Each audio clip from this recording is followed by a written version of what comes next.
Jai Hind students, welcome to my YouTube channel.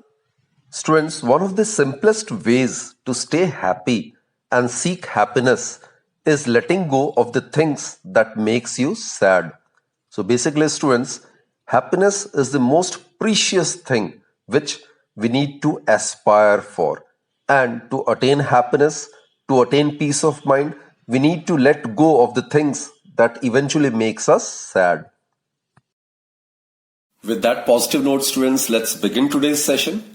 Today we are going to discuss about spherical refracting surfaces, right? So basically, students, as from the term it's pretty clear, spherical. Spherical means it's a portion of a refracting medium whose curved surface forms a part of a sphere, right? This is, students, a transparent refracting medium. Both are the transparent refracting medium. But here, this portion of the refracting medium, this portion of the refracting medium, here, its curved surface, it forms a part of a sphere. This curved surface is a part of a sphere, isn't it? This curved surface is forming a part of a sphere. So such a refracting medium whose curved surface forms a part of a sphere is known as spherical refracting surface. And students, basically, as I've drawn over here, these are the two different types of spherical refracting surfaces. One is known as the convex refracting spherical surface, and this one is known as the concave refracting spherical surface. In the case of convex spherical refracting surface, the spherical refracting surface which is convex towards the rarer medium. This is rarer medium. This is air and this is glass. So obviously air will act as the rarer medium. Glass, obviously it will act as the denser medium. So the spherical refracting surface which is convex, this bulging part, this is known as convex. So whose convex portion is towards the rarer medium is known as convex refracting spherical surface. And one more point, students, the center of curvature, that is the center of the sphere of which this curved portion forms a part, the center of curvature of the convex spherical refracting surface lies in the denser medium, right? While on the other hand, students, this is concave refracting spherical surface. So it may be defined as the spherical refracting surface which is concave. This is concave towards the rarer medium. This is air, this is glass. Obviously air will act as the rarer medium while glass will act as the denser medium.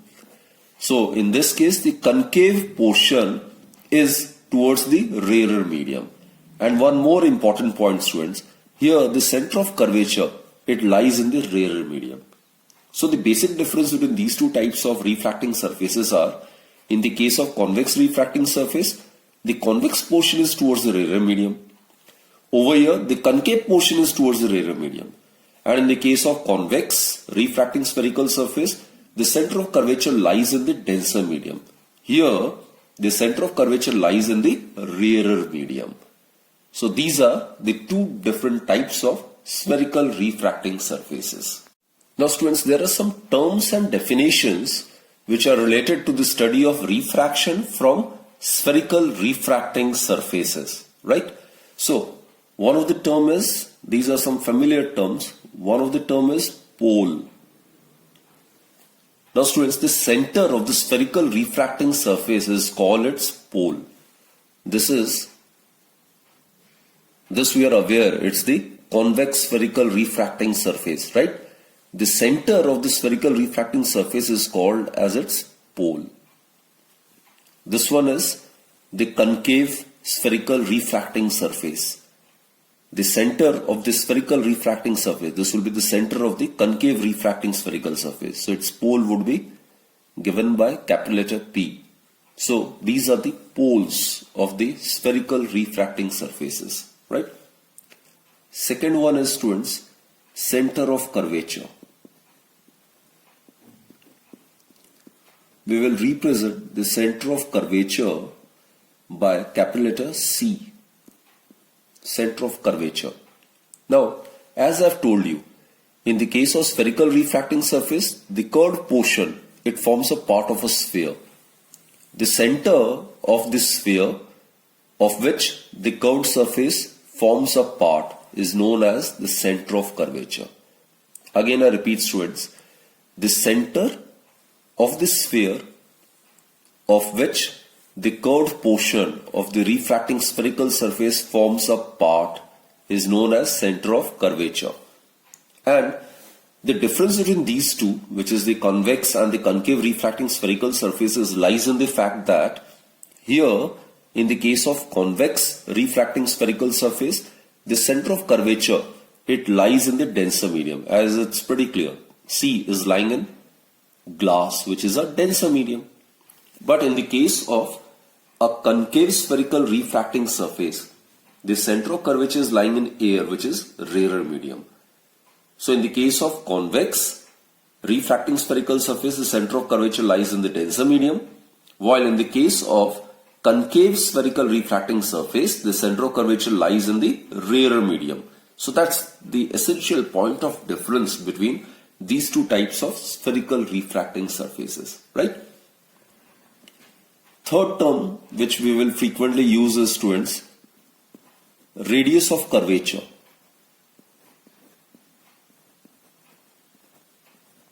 Radius of curvature. We will represent it by capital letter R. Again, it's pretty clear from the term itself, radius.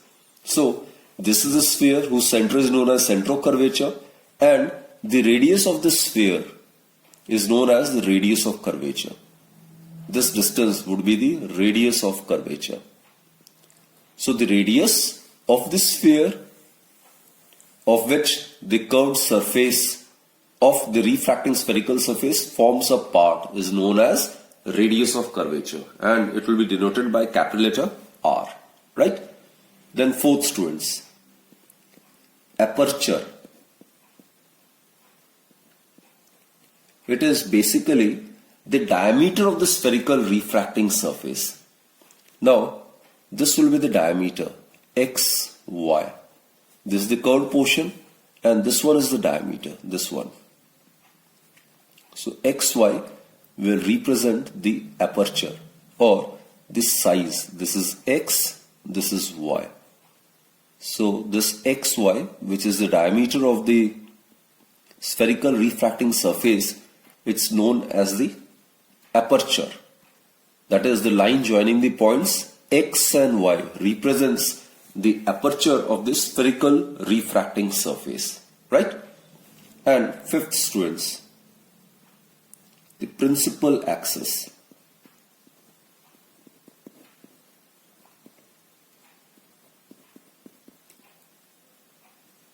Now, the line passing through the pole and the center of curvature of the spherical refracting surface is called its principal axis. So I'm talking about this line. This is the line which passes through the pole and the center of curvature of the refracting surface. So this is known as the principal axis, right? So the line joining the pole and the center of curvature of a spherical refracting surface is known as its principal axis.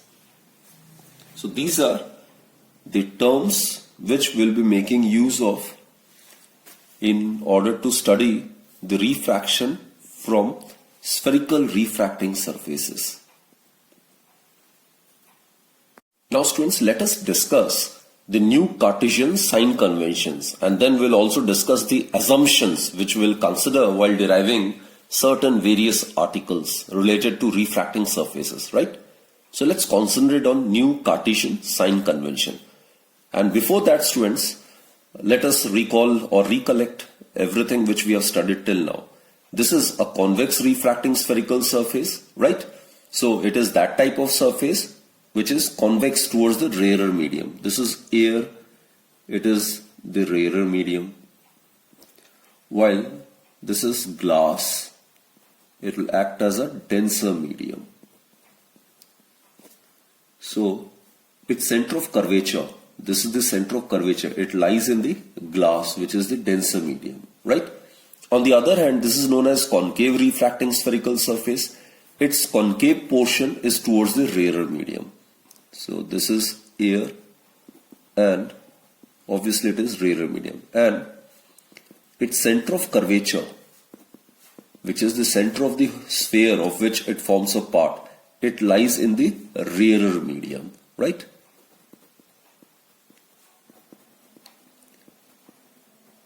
So this we have discussed, it's known as the pole. And the line joining P and C, pole and the center of curvature, this is known as the principal axis. It is known as the principal axis. And this distance between pole and the center of curvature, it is known as radius of curvature. It is actually the radius of the sphere of which the curved portion forms a part. So the distance between pole and the center of curvature is known as the radius of curvature. Clear, students? Okay. Now the first rule, students, as per the new Cartesian sign convention, the first rule that all the distances are to be measured from the pole of the spherical refracting surfaces. Like, in order to measure the distance from the pole to the center of curvature, we will write PC. P should be the initial letter. Here also we are supposed to write PC. So P should be the initial letter, which indicates that all the distances of the object, of the image, of the center of curvature, all the distances are to be measured from the pole, right? Second, students, all the distances which are measured in the direction of the incident light are to be taken as positive, and those distances which are measured in a direction opposite to that of the direction of the incident light are taken as negative. For example, this is an object, right? This is, suppose, an object.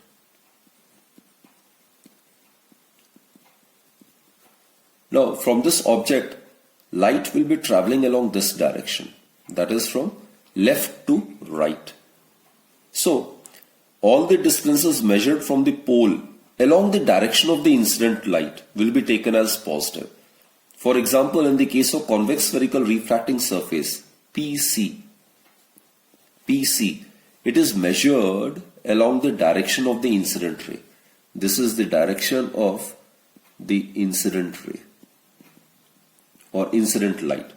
So the distances measured from the pole along the direction of the incident ray or light is to be taken as positive. So as per sign convention, the radius or curvature of the convex spherical refracting surface is to be taken as positive in this case, right? Object is assumed to be lying in the rarer medium. Clear, students? Here, in case the object lies somewhere over here, again in the rarer medium. O is suppose the object. So again, the direction of the incident ray would be from left to right. This is the direction of incident ray, from left to right. Now, in this case, the radius of curvature, that is PC.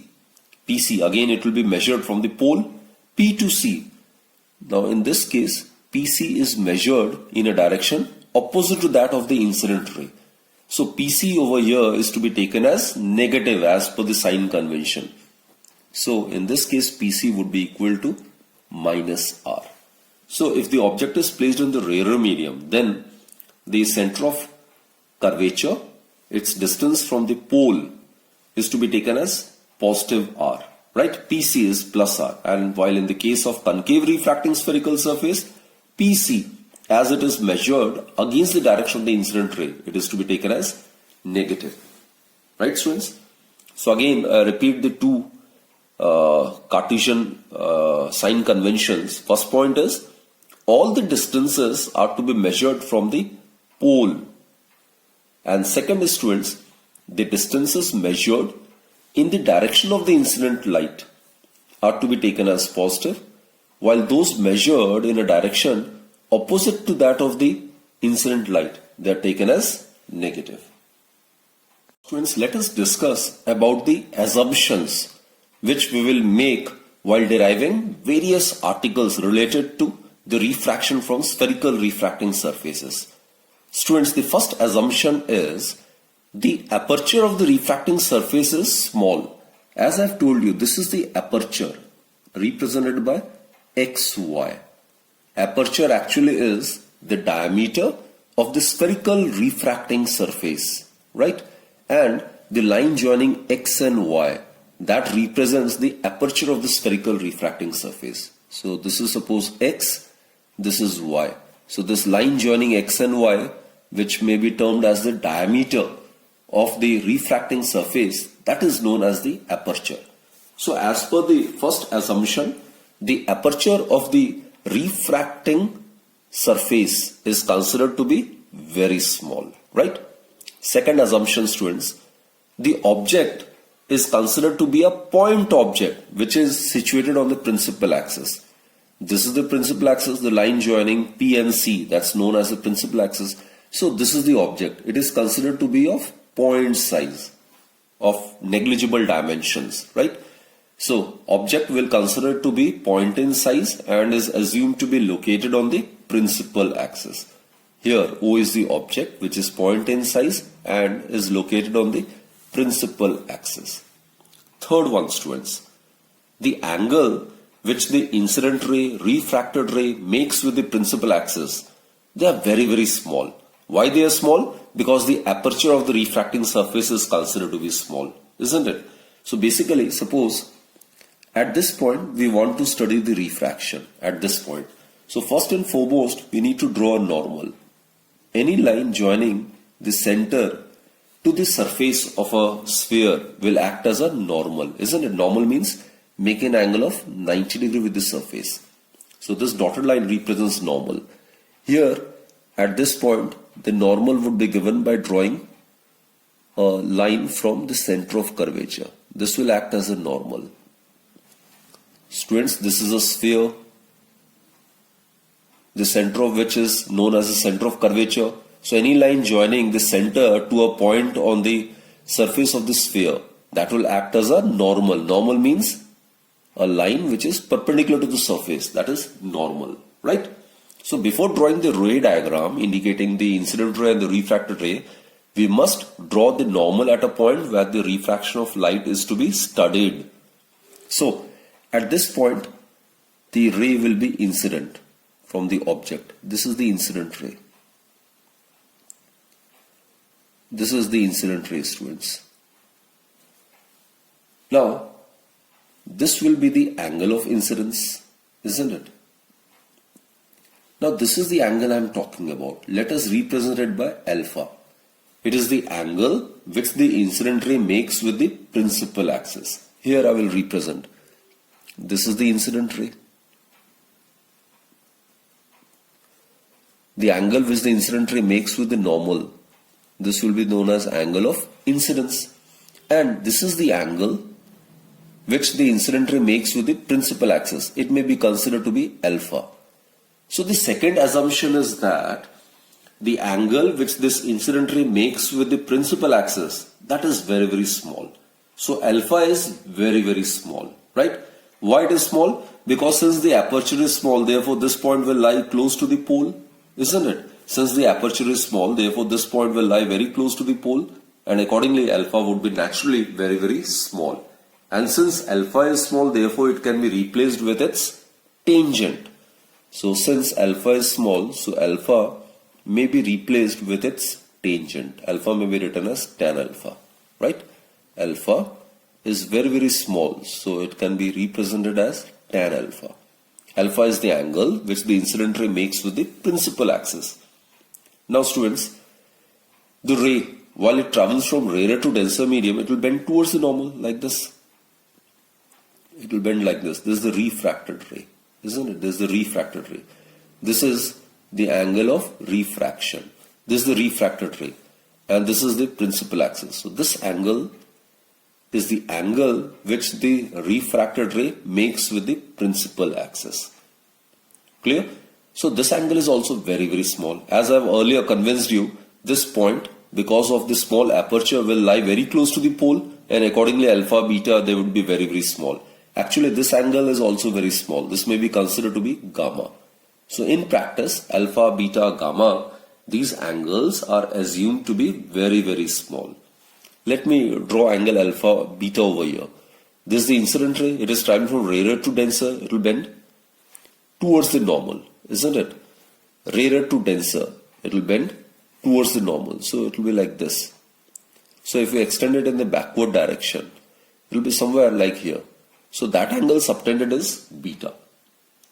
So this angle from the center of curvature, this is considered to be gamma. So basically, students, the last assumption is that due to the small aperture of the spherical refracting surface, the angles which the incident ray, the refracted ray and this normal makes with the principal axis, they are very, very small. That is alpha, beta, gamma, they are very, very small, and hence they can be replaced with their tangents. So this is the final assumption which we will be making use of while deriving various articles related to refracting spherical surfaces. Friends, let us revise the sign convention and the assumptions. First, sign convention is all the distances are to be measured from the pole of the refracting spherical surface, right? Second is all the distances when measured from the pole along the direction of the incident ray are to be taken as positive, while the distances measured from the pole against the direction of the incident ray, they are to be assigned negative sign, right? And assumptions which we are supposed to make use of are, first is the aperture of the refracting surface is considered to be very, very small. Therefore, this point where the refraction is to be studied, this will lie very close to point P, isn't it? So accordingly, the angles which the incident ray or the refracted ray which it makes with the principal axis will be very, very small. Actually, this angle which this normal makes with the principal axis, this will be also very small. So in practice, alpha, beta, gamma, they are very, very small angles, and hence they can be replaced with their tangents. Angles, when you are aware, it's length of the arc divided by radius. So tan is also perpendicular by base. So in case the point lies very close to point P, then alpha may be written as tan alpha, beta may be replaced with their tangent, tan beta, and gamma may also be replaced with their tangent. That is, gamma may be written as tan gamma. So this is again a assumption which we'll be making use of. And another assumption is that the object, student, it is considered to be of 0 dimensions. It is considered to be of point size and is assumed to be located or situated on the principal axis, right? So that's it for this particular session, students. Next lecture will be very, very important, as we'll be deriving expression in case of refraction at convex spherical surfaces and in case of refraction at concave spherical surfaces. And we'll discuss all the feasible cases when the object lies in the rarer medium, when the object lies in the denser medium. So next few lectures will be very, very important from the mathematical point of view, right? And in all the coming 2-3 lectures, we'll be making use of the same new sign Cartesian conventions and the same assumptions we'll be making use of in each and every article. So students, do join me in my next lecture then, and till then, goodbye, and do take very good care of yourself.